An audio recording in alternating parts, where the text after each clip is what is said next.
अजितदादा गेल्यानं मला असं वाटतं संपूर्ण महाराष्ट्रावर शोककळा आहे.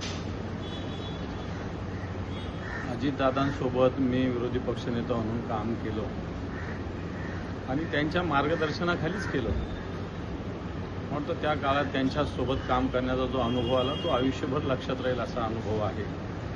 आणि नंतरही अजितदादा सत्तेत असतानाही विरोधी पक्षनेता म्हणून ज्या वेळेस त्यांच्याकडे वेगवेगळ्या कामानिमित्तानं गेलं, कधीही कोणताही आक्रोश त्यांच्यावर टीका टिप्पणी करूनही न ठेवता जनतेचं काम अतिशय मनापासून करणारे अजितदादा एक मोठं नुकसान संपूर्ण महाराष्ट्राचं झालं. एक नियोजनात पक्का असणारा माणूस, सुस्पष्ट बोलणारा माणूस, निर्भीडपणे बोलणारा माणूस.